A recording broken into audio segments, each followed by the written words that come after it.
నమస్తే, welcome to UA TV. Andhra Pradesh రాజకీయాల్లో మార్పులు శరవేగంగా మారిపోతా ఉన్నాయి. చూస్తున్నాం. నియోజకవర్గానికి సంబంధించి బొత్స ఝాన్సీ గారు ఈరోజు మన వైఎస్ఆర్సీపీ నుంచి నిలబడ్డారు. సో మరి ఆవిడ గెలుపుకి ఉన్నటువంటి అవకాశాలు ఏంటి, మరి ప్రత్యర్థి పార్టీ అనేటువంటి టీడీపీ కూటమికి సంబంధించి మరి ఆవిడేమని చెప్తారు అనేది అనేక అంశాలు ఆమెను అడిగి తెలుసుకునే ప్రయత్నం చేద్దాం. మేడం నమస్తే. మేడం నమస్తే అండి. ఎలా జరుగుతుంది మేడం ప్రసాద్? అన్ని చోట్ల చాలా చక్కగా జరుగుతుంది.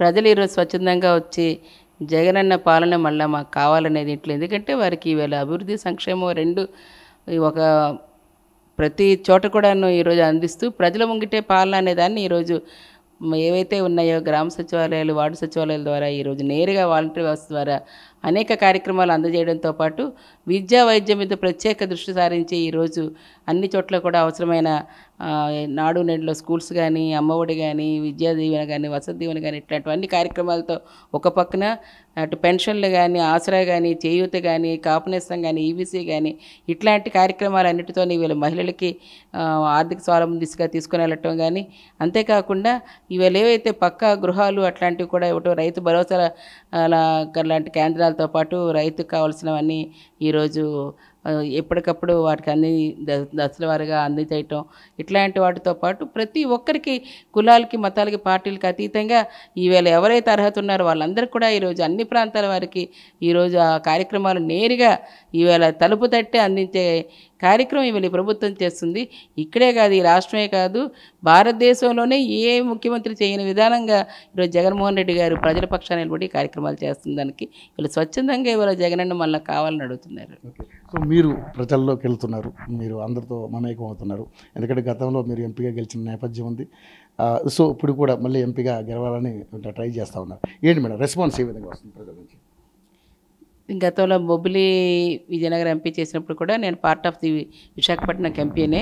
సో ఇక్కడ విశాఖపట్నంలోనే వచ్చిన ఏ మీటింగ్స్ అయినా, డిఆర్సీలు కానీ, జడ్పీ మీటింగ్లు కానీ, ఇక్కడ అనేక అంశాలు ఇక్కడ ఈ ప్రాంతానికి ఏ అవసరాలు ఏమున్నాయో తెలుసుకొని తప్పనిసరిగా వాటిని కూడా ఇవాళ ఉత్తరాంధ్రలో కీలకమైనది విశాఖపట్నం డెవలప్మెంట్ అయితేనే ఇవాళ మరి ప్రత్యేకించి వాటికి సంబంధించి ఈ ప్రాంతం వెనుకబడతాను పోగొట్టడానికి దానికి అవసరమయ్యే ఏ ఇష్యూస్ ఉన్నా సరే పార్లమెంట్లో లేవనెత్తి అటు పరిశ్రమల గురించి కానీ, స్టీల్ ప్లాంట్ అలాంటి అంశంలో కూడా కానీ, అలాగే ఈవేళ ప్రత్యేక ఐఐఎం లాంటి ఇన్స్టిట్యూషన్స్ తీసుకొచ్చి వరల్డ్ క్లాస్ యూనివర్సిటీగా ఇక్కడ తీసుకురావడానికి భాగంగా ఐఐఎం లాంటి దాన్ని ఇక్కడ తీసుకొచ్చి పెట్టడం కానీ, అలాగే ఇక్కడ కొత్తగా మెడికల్ కాలేజీలు కానీ, అలాగే ట్రైబల్ సెంట్రల్ యూనివర్సిటీ లాంటివి కానీ అనేకమైనవి ఈరోజు కేంద్ర ప్రభుత్వం నుంచి రావాల్సిన వాటి గురించి కానీ, ఈ ప్రాంత రైల్వే జోన్ గురించి కానీ, అలాగే బీహెచ్బీవీ లాంటి దాన్ని బీహెచ్ఎల్లో మర్జ్ చేయించడంలో దాన్ని కీలకంగా దాన్ని తీసుకోవటం కానీ, ఇలాంటివన్నీ అంశాల మీద పాటు మత్స్యకారులకి 50 సంవత్సరాలకి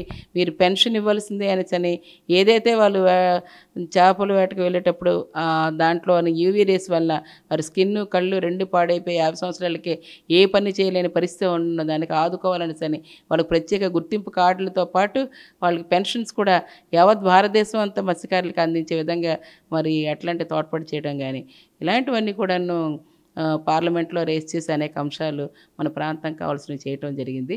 ఈరోజు మరి ప్రత్యక్షంగా నేను మెట్టినీళ్ళు విజయనగరం, ఇది నా కన్నవారిల్లు, మరి వీళ్ళు పుట్టినింట్లో కూడా వీళ్ళు సర్వీస్ చేసే భాగ్యం నాకు అవకాశం ఇచ్చినందుకు 100కి 100 రూపాయలు కూడాను ఇక్కడ ప్రజలందరూ కూడా మన సొంత ఆడబడిచి కూడా అవకాశం ఇవ్వాలన్న ఆలోచనతో కూడా వారు కూడా ముందుకున్నారు.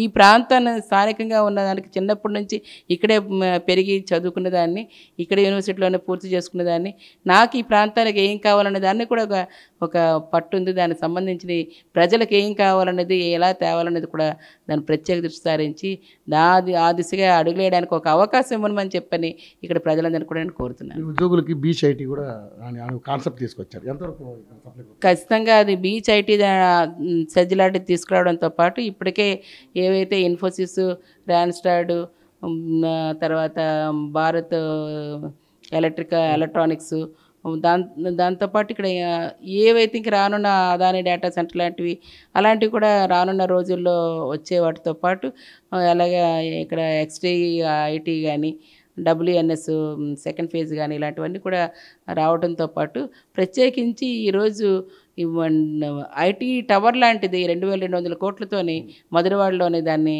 ఇప్పుడు కన్స్ట్రక్షన్ కోసం దాన్ని ప్లాన్ చేసి తీసుకోవడం, మిషన్ విశాఖ అనే దాన్ని ఈరోజు తీసుకొచ్చి దాని ద్వారా ఈరోజు పోర్ట్లు, కనెక్టివిటీ, రోడ్లు, రోడ్వేస్, రైల్వేస్, ఎయిర్వేస్, సీవేస్ నాలుగు కూడాను ఈరోజు తీసుకొచ్చి దానిలో భాగంగా తీసుకొని వెళ్ళి చేయడంతో పాటు ఇక్కడ కనెక్టివిటీ ఏర్పాటు చేయడం, 3 రాష్ట్రాలకు కనెక్టివిటీ ఉండేదాన్ని ఈరోజు తీసుకురావడం, పోర్టులు తీసుకురావడం, ఫిషింగ్ హార్బర్స్ తీసుకురావడం, ఫ్లైఓవర్స్ తీసుకురావటం, ఇంటర్నేషనల్ ఎయిర్పోర్ట్ తీసుకురావటం, ఇట్లాంటివన్నీ కూడా ఇవాళ శరవేగంగా జరుగుతూ ఇనార్బిట్ మాల్ లాంటిది వచ్చి వేలాది మందికి ఉపాధి కల్పించే అవకాశం కల్పించడం, ఇవి కాకుండా ఫార్మా ఇండస్ట్రీ అచ్యుతాపురంలో సెజ్ కూడా ఉంది.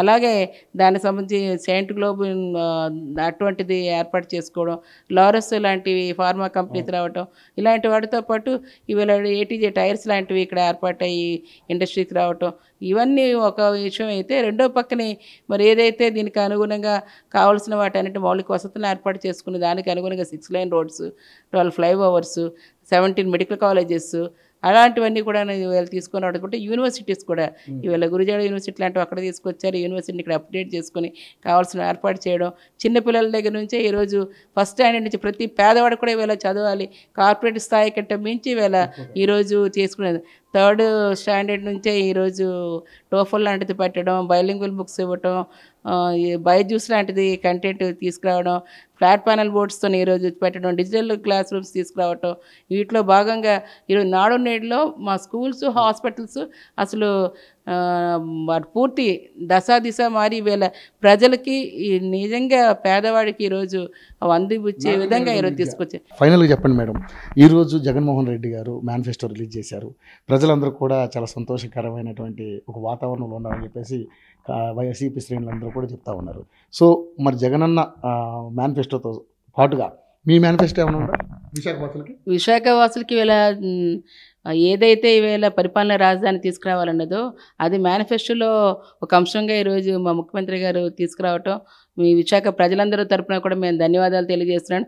అందులో పార్టీ తరపున నేను ఎంపీగా కంటెస్ట్ చేయడం నేను మహద్భాగ్యంగా భావిస్తున్నాను. ఇటువంటి ప్రధానమైన అంశాన్ని ఈరోజు విషన్ విశాఖని ఈ దాంట్లో భాగంగా ఇవాళ పరిశ్రమల స్థాపన, ఇన్ఫ్రాస్ట్రక్చర్ డెవలప్మెంటు, ఉపాధి ఉద్యోగ అవకాశాలు, ఐటీని డెవలప్ చేయడం, ఇలాంటివన్నీ కూడా ముడిపడి ఉన్న అంశాలన్నీ ఉన్నాయి. కాబట్టి ఆ ప్రధాన అంశం విశాఖపట్నం ప్రగతే నా అజెండాగా తీసుకొని విశాఖపట్నాన్ని మహానగరంగా మార్చడమే, పరిపాలన రాజధాని కావడమే నా అజెండాగా ప్రధానంగా ఇక్కడ రేపు ఎన్నికల్లో తీసుకుని వెళ్ళటం జరుగుతుంది. దాని ద్వారా వీళ్ళ ఏదైతే వస్తాయో ఈ ప్రాంతం తాలూకా భావితరాలు భవిష్యత్తు బంగారు బాట వేసేయడానికి ఒక అవకాశం, అటువంటి దాన్ని ప్రజలందరూ కూడా స్థానికంగా ఉండే ప్రతి ఒక్కరు కూడా కావాలి. మరి అట్లాంటి ఏదైతే ఈరోజు ఒక చెప్పింది చేయటం అనేది జగన్మోహన్ రెడ్డి గారి తాలూకా ప్రత్యేకత.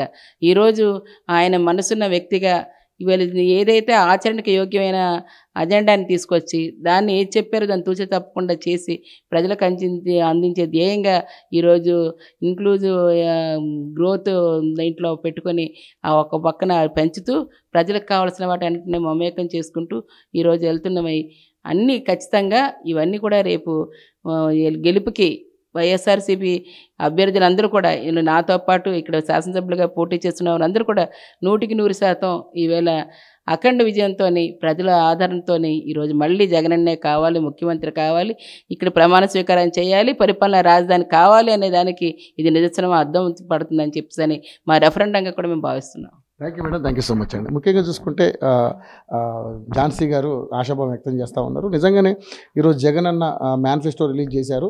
సో ఆ మేనిఫెస్టోతో పాటు విశాఖ వాసులకు కూడా నా మేనిఫెస్టో కూడా ఉంటుంది, ఇక్కడ నేను ఏం చేయాలనుకున్నాను అవన్నీ కూడా ఖచ్చితంగా చేసి నిరూపిస్తానని చెప్పేసి ఆవిడ ఆశాభావం వ్యక్తం చేయడం జరుగుతుంది. Power studio.